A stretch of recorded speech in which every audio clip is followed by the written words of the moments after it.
Hey people, in today's video we are going to make this door, so stay tuned.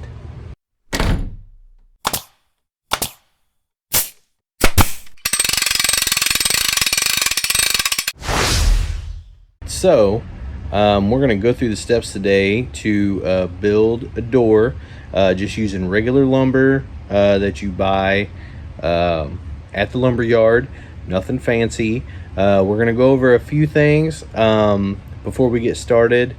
I'm also going to basically kind of show you what tools I'm going to use and also give you alternatives if you don't have those tools. So let's go ahead and get started on that. So number one is measuring. You've really got to get some good measurements for making the door. If not, you got to make a ton of adjustments. I've made a couple of doors already, not like this, but if you look through my videos, you'll see that I made my bathroom door for my basement remodel or renovation. And I had to make tons of adjustments to it because I didn't measure as correctly as I needed to. So the first thing is measuring correctly. And so let's go ahead and take some measurements and we'll go over to the next step. All right, so when you're measuring for your door, you got two different kinds of openings. You have what's called a rough opening, which is basically, stud to stud in the door opening. And then you kind of have like your finished, or I guess you would say non open doorway, where you have your door jamb and your trim and stuff is already up. Maybe you're replacing a door and you're not replacing all the trim and the door jamb and everything around it. So that would kind of be like a non-rough opening. So let's take a look at the measurements we have.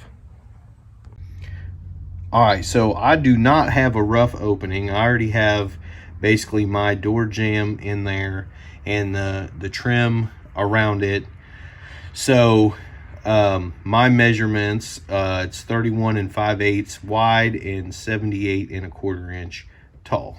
Now, also keep in mind that, you got to have a little bit of space for your door to, open and close. And you should have a little bit of space on the bottom of your door to allow for airflow underneath. So I suggest anywhere from a 1/2 inch at the bottom to allow for airflow, and probably you could give it 1/8 of an inch on the top and the door knob side for closing. And then we're gonna inset our hinges, so they're going to be flush with the door jamb and flush with the door, so we don't really have to leave any extra space on the hinge side. All right, so this is kind of a rough design as to what the door framing is going to look at. There's going to be a panel on the top and a panel on the bottom. Like I said, we're keeping it simple, keeping it easy. So adjusting for a 1/2 inch on the bottom, or close to a 1/2 inch on the bottom. The height is going to be 77 3/4. I'm probably going to leave like 1/8 of an inch or so, or less, maybe a 1/16 of an inch at the top. So it'll sit down a little bit, but that'll at least give you some room to play with. And then the width is going to be 31 1/2. Basically taking 1/8 away from the total width of 31 5/8. And that, basically is to accommodate this side. This side, the hinges will be on, and like I said, you really don't have to give a lot of extra space for that. All right, so now let's talk about materials. So for materials, I'm using just regular 2x6s for basically the rails, and I guess what you would call the stiles that go across. So I'm using regular 2x6s for that. I actually had a piece of plywood that was left over from a different project. But I know you can buy like the smaller pieces of plywood, that are like, 3 foot by 5 foot, or 2 foot by 4 foot, or whatever it is. So figure out what's going to work best for you for the panels. If you want to get creative, you could use tongue and groove if you got some of that for kind of the panels to add something extra. You could do all kinds of put metal in there. If you wanted to do that, you could do that too, but I'm choosing to use some plywood since that's something that I already have.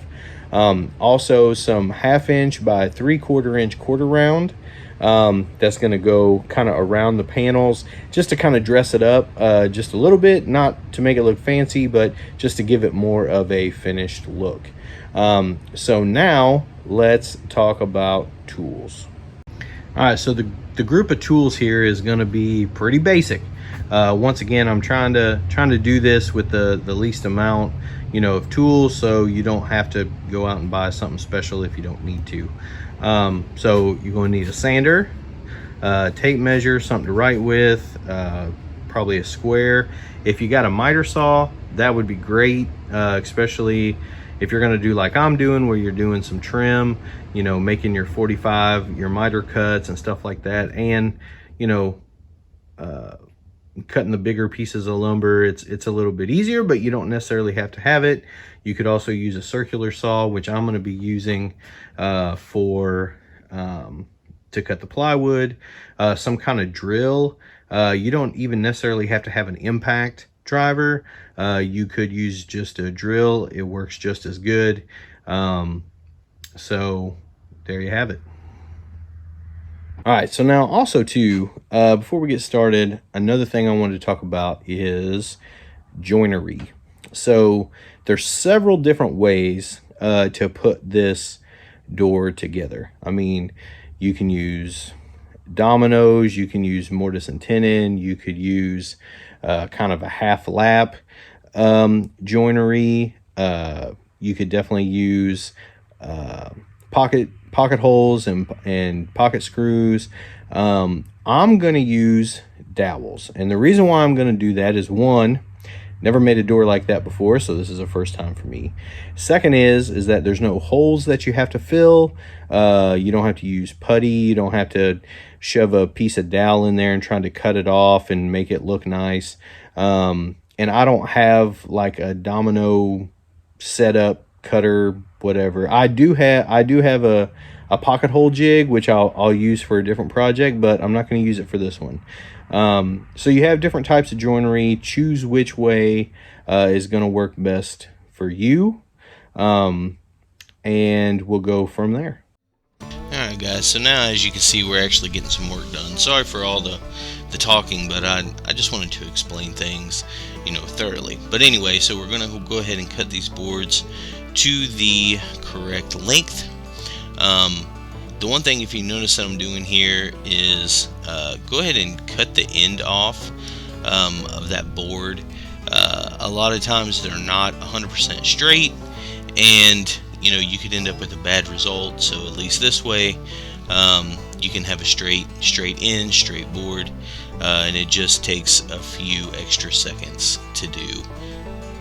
But and also measuring accurately is very important. Make sure we have a good result at the end.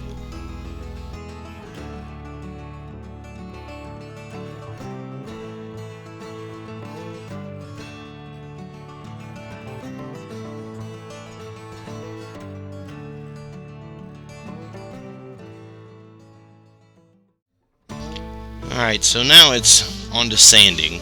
A lot of people don't realize how important sanding actually is, and in fact this door actually gets sanded probably like 2 or 3 more times in this process, and then obviously during the finishing process as well. But go ahead and try to hit all sides, the best you can. Get all those rough edges off of there. Makes it easier to work with. Also make sure you don't get teeny little splinters in your hands. Plus, when you're joining them together, it's gonna join much better, when you don't have rough edges and little pieces and little splinters and stuff sticking out.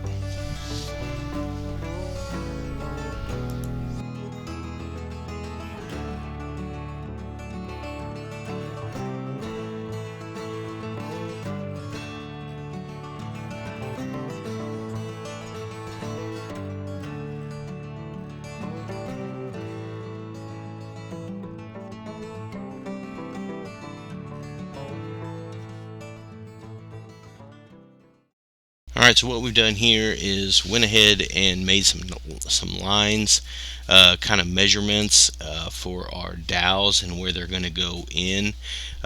It's pretty. I found out it's pretty important to make sure there is as straight across as possible. Alright, so this is the dowel jig that I bought. I bought it off of Amazon. It was about the cheapest one that they had, but that's the name brand.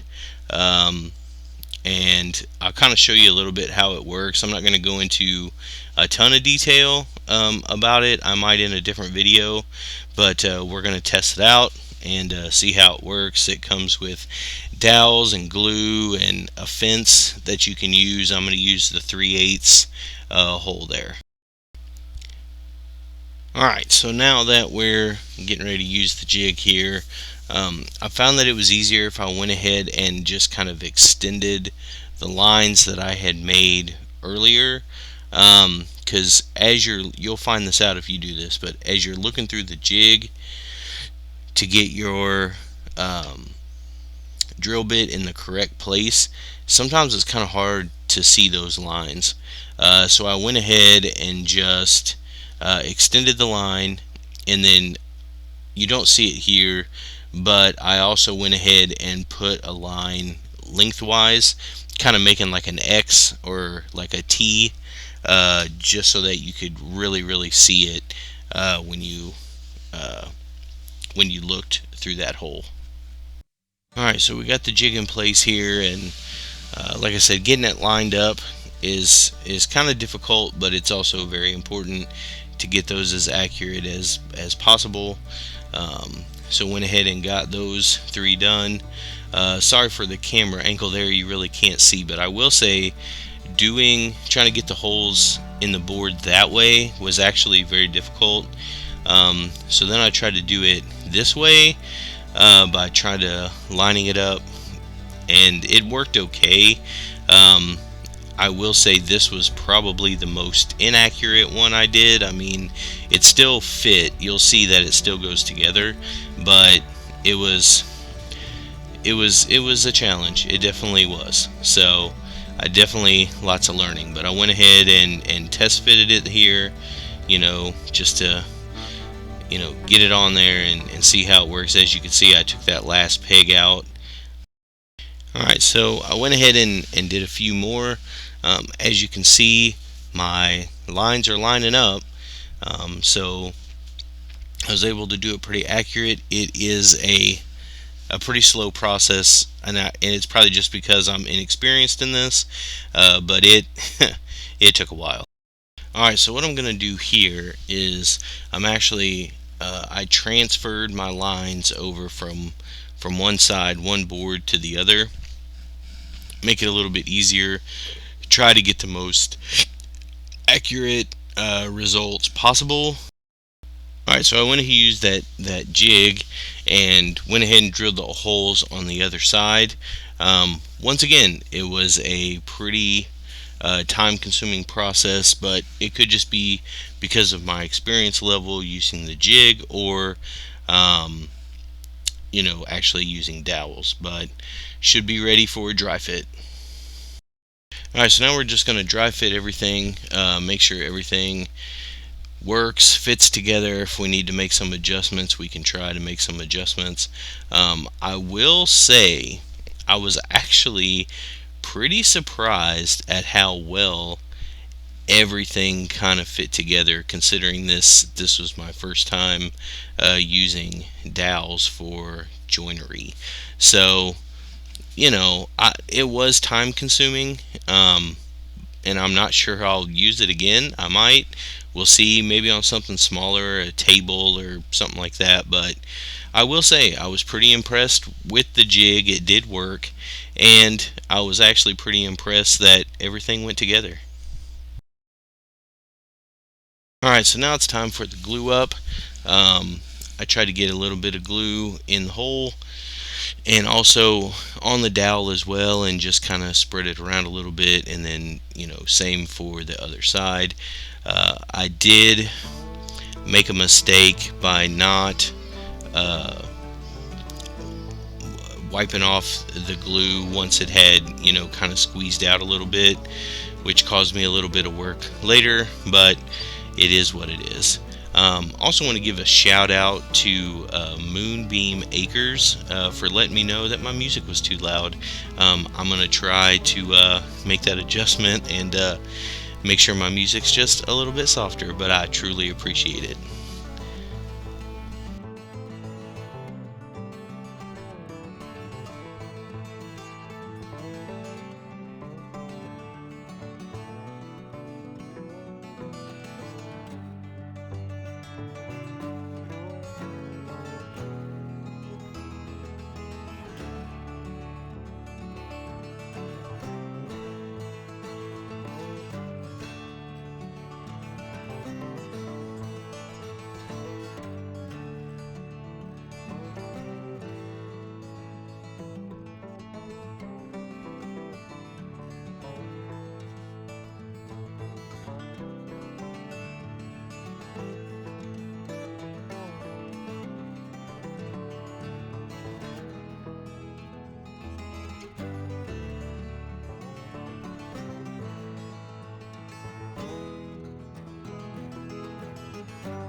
Right, so got it all glued up, got it clamped. We're gonna let it sit overnight and through most of the day tomorrow, because I won't be here because I'll be at work.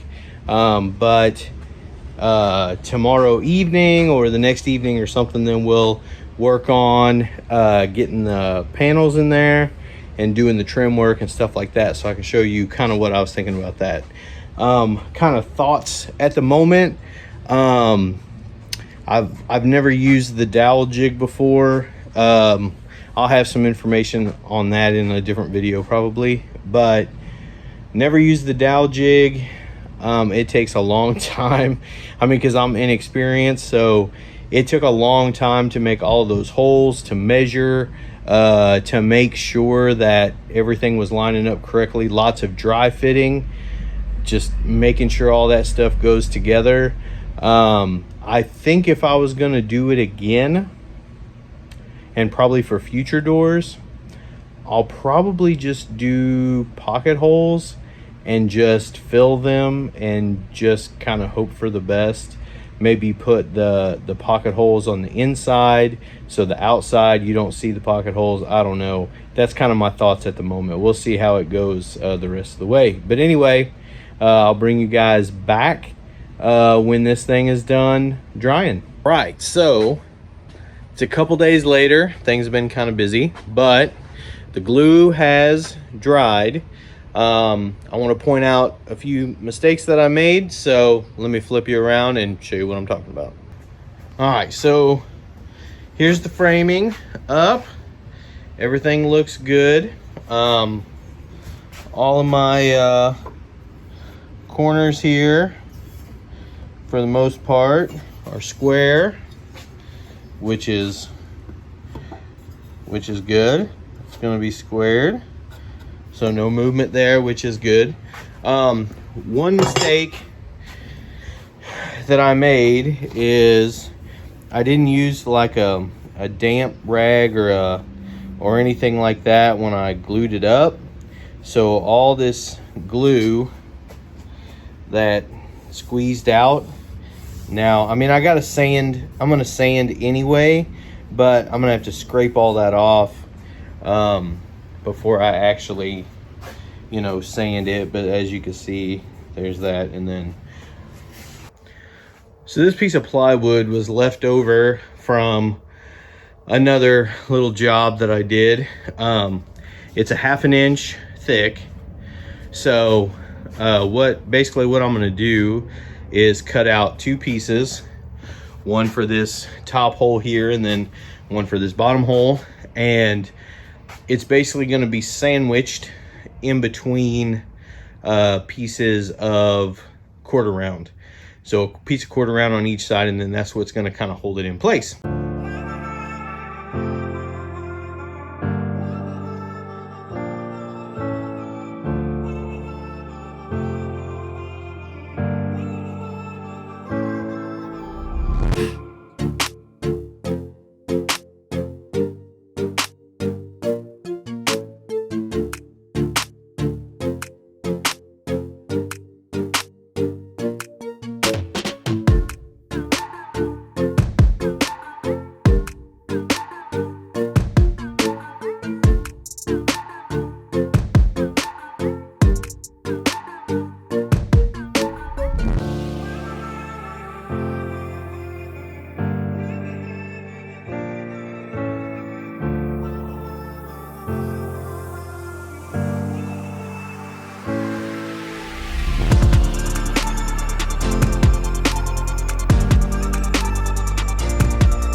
All right, guys, so after you repeated the same steps that we did down here, up there, as you can see, 1/4 round all the way around, holds that panel in.